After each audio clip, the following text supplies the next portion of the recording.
एक छोटी सी गलती यानी एक इम्पॉर्टेंट पॉइंट भी अगर आपके अग्रीमेंट में आप मिस कर जाते हैं तो आपके लिए बहुत भारी पड़ सकता है। ऐसा ही कुछ हुआ एक होम बायर के साथ जिसने घर तो खरीद लिया, बिल्डर के साथ अग्रीमेंट भी किया, पर उसके अग्रीमेंट में पोजेशन डेट नहीं मेंशन था और उससे भुगतना पड़ा एक बहुत ही बड़ा भुगतान। क्या है ये पूरा माजरा? जानने के लिए बने रहिए हमारे साथ वीडियो के अंत तक। नमस्कार, मैं हूं वरुण सिंह और आप देख रहे हैं स्क्वायर फीट इंडिया।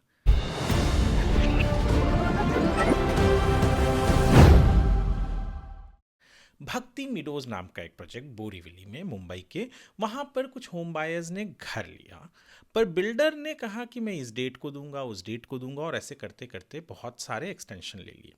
कुछ 5 होम बायर्स थे। इन 5 होम बायर्स में से 4 होम बायर्स को तो न्याय मिल गया, पर 5वें होम बायर को रेरा ने कहा, महारेरा ने कहा कि भैया आप का कंप्लेन हमको डिसमिस करना पड़ेगा, आप दोबारा फ्रेश एप्लीकेशन कीजिए। और क्यों कहा ऐसा हम बताते हैं आपको।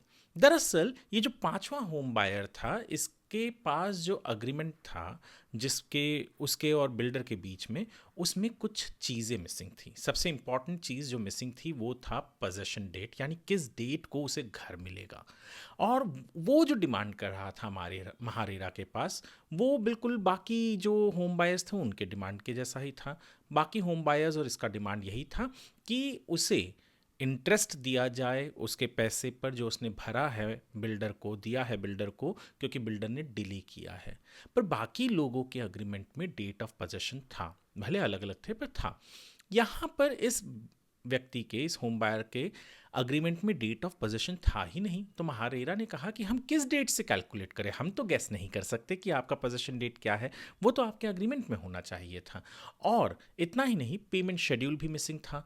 तो ऐसे कुछ चीज़ें जो अग्रीमेंट में बहुत ज़रूरी होती हैं और वो मिसिंग थे।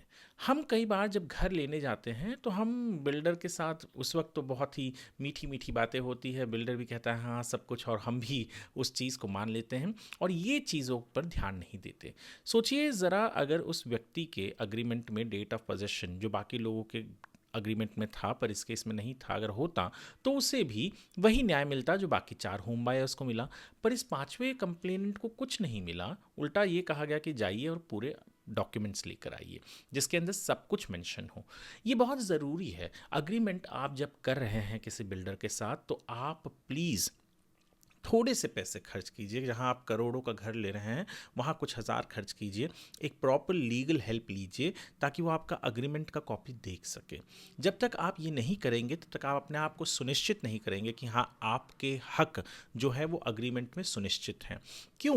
क्योंकि कई दफ़ा ऐसे होता है जब अग्रीमेंट होता है तो जो बिल्डर होता है वही अग्रीमेंट बनाता है, वही कॉपी लेकर आता है, उसी के बंदे होते हैं रजिस्ट्रेशन के वक्त। तो आप का जो हक होता है उसकी जगह पर बिल्डर का जो हक होता है उसको ज़्यादा मायने दिया जाता है क्योंकि सब कुछ वही कर रहा है। तो यहाँ पर अगर आप उसे लीगली वेटो करेंगे तो आपके अधिकारों का भी संरक्षण किया जाएगा।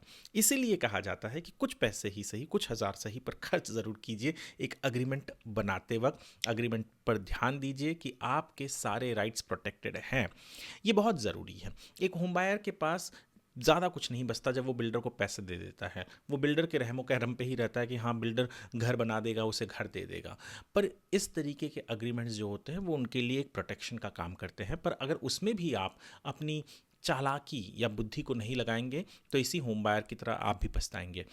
ये जो ऑर्डर है हमने हमारे वेबसाइट squarefeetindia.com पर अपलोड किया हुआ है। मैं आपसे गुजारिश करूंगा कि आप इसे जाकर पढ़ें और इन्फॉर्म रहें, क्योंकि एक होम बायर के लिए इन्फॉर्म रहना ही आज के ज़माने में सबसे ज़्यादा उसके लिए सबसे बड़ा पावर है। ये वीडियो यदि आपको पसंद आया हो तो हमारे चैनल स्क्वायर फीट इंडिया को सब्सक्राइब ज़रूर कीजिए। हमारे इस वीडियो को आप लाइक और शेयर भी कर सकते हैं। ये वीडियो देखने के लिए आपका धन्यवाद।